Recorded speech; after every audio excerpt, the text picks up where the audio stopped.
Bonjour, mon ami. Is that how you say hello, my friend in French? I can't remember. A lot of that has just gone out of my head from GCSE French, I'm sorry.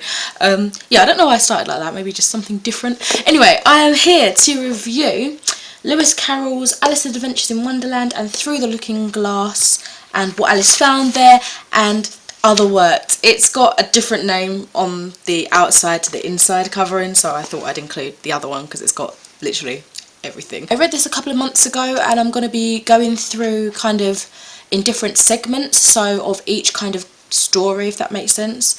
Hopefully in depth. If you do prefer written reviews, I have my Goodreads page linked down below and you can just have a sort of look through that and find the review for that and just kind of read through it if you prefer that kind of format. Anyway, I picked this up for like 99p. I think I actually got it in a deal of 4 books £1 in a charity shop, and it's an absolutely beautiful edition. I'm trying to see who it's by. It says MC on the spine.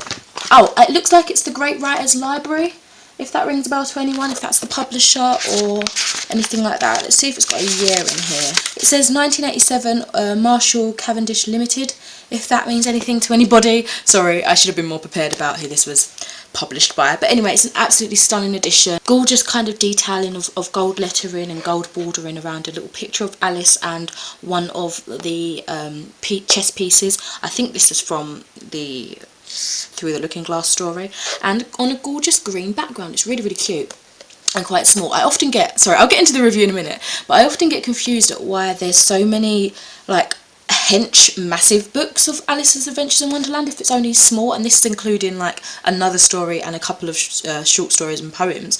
So yeah, I'm always confused. Can you tell me if there's anything significant, if it's in big font, lots of pictures, because this has got the original pictures in it as well, so it doesn't need to be any bigger than this, really. Someone let me know, I'm really curious. I'm not going to bother explain the synopsis. I feel like everybody knows what Alice's adventures are about. I might talk a little bit about Through the Looking Glass because I think that's a lesser known story. But yeah, I was expecting to kind of read this in 1 or 2 sittings, but it actually took me way longer than I expected because I think the language, the English language used is older. It's not exactly ancient because it wasn't that long ago, if you think of it in retrospect, that this was created and published, but it is different to today's language, so I think my mind had to get used to the way it was written and how it was worded and stuff like that, so that's why it took a little longer than I was hoping to read it. And also it's such an odd book. Like it's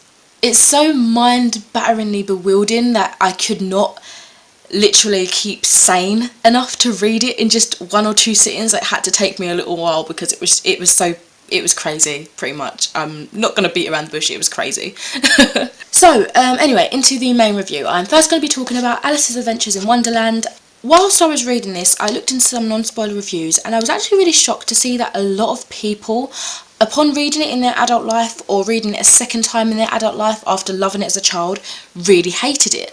A lot of people was complaining that Alice was a really bratty young girl, it didn't make any sense, the story was just stupid, and I can actually see where a lot of them are coming from. I mean, it is utter nonsense and Alice does indeed come across as a brat, but I mean, me personally, I couldn't help but enjoy it, and I think those little irritances, those like the flaws of her being a bratty child kind of made it, I know it sounds strange, but more realistic. You know, young girls of that class back in the day were a brattish. They had an air of snobbery to them. Do you know what I mean? So I think it rang true for the period that this was like set in, if that makes sense. Again, it was so vastly different from the Disney film because that is all I have ever known of Alice in Wonderland. So I thought I knew the story, but when I read this for the first time, there was so much more in it. Like it was definitely calmed down in the Disney film.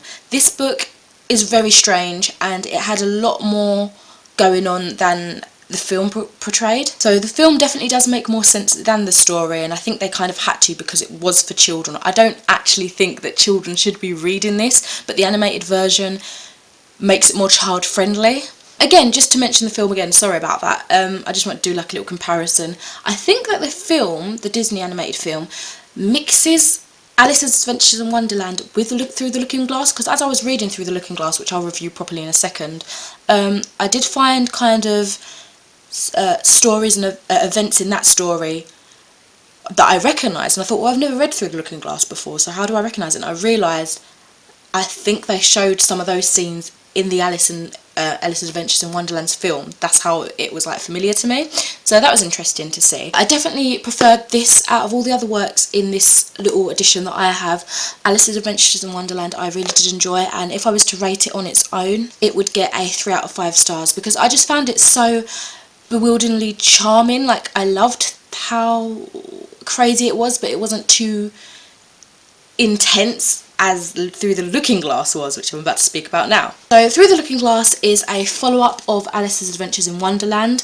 I actually thought it was going to be a direct sequel, but obviously I'm not spoiling anything.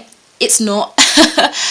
It's kind of like she goes in through a different kind of Wonderland, and Wonderland wasn't mentioned at all, I don't think, if I remember correctly, in Through the Looking Glass. So I was like, oh, I thought it was going to be a direct sequel. I thought we was going to meet some characters that we'd seen before in Alice's Adventures of Wonderland, but that wasn't the case, and I think that kind of disappointed me a little bit, and that's why, well, one of the reasons why I didn't enjoy it as much as Alice's Adventures in Wonderland. I didn't really find that one very much entertaining, because it was just silly and confusing, and it left me feeling like super disconnected from the story. Do you know what I mean? Like, there wasn't much gripping me to it like Alice's Adventures in Wonderland did.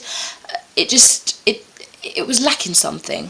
Whereas I found the first book to have some sort of plot, like Alice is discovering this new world, she wants to find her way back home. Through the Looking Glass, I felt didn't have any kind of plot at all. It was just a scrambled mess going on, and all these events were just chucked in together, and I didn't really know what was happening. As soon as she's like getting to the Looking Glass stage, like getting through that world, everything just goes super wacky, and I don't know what the hell is happening. Like, what? why is this happening? Another thing that really confused me was that scenes melted together, and they had kind of no rhyme or reason to it. Like, in a film, I'd imagine that to be awesome, like very mystical and ooh, next scene now. But in a book, I was like, what the hell's just happened? Where am I? What's going on?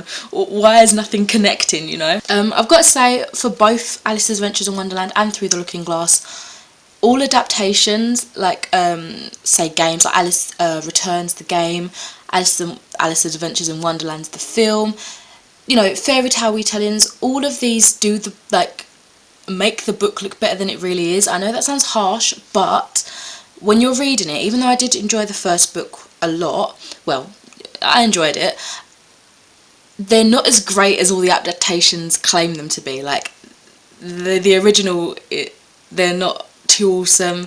The remakes tend to be. There was a SyFy 3-part drama called Alice, and I thought that was amazing as well. And then reading this, I'm just like, oh, it's not really as dark as I was hoping, because a lot of children's stories, when you read them back, they're quite dark. This was just so bloody confusing for both books, you know.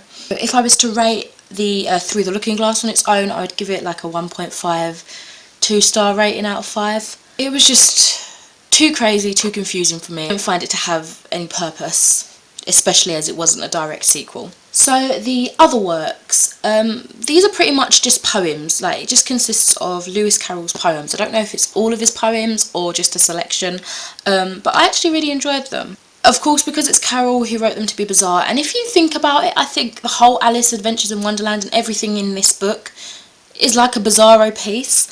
I've never read any like self-claimed bizzaro pieces, not just yet anyway, but I could easily see this falling into that category. It's just so strange, you know, it's just bizarre, you know. So let me know if you feel that way too. I don't know if I'm the only one.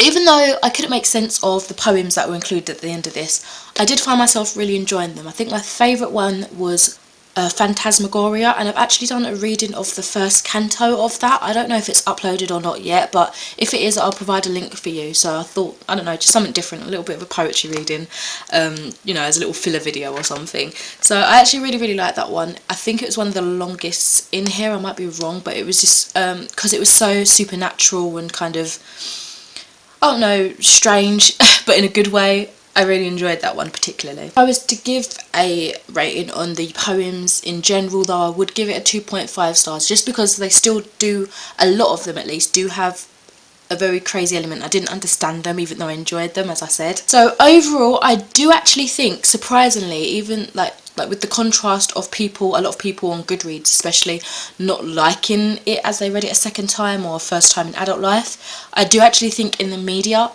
this whole world, these whole stories are very overrated, and that was disappointing for me as a first time reader of this story, this world.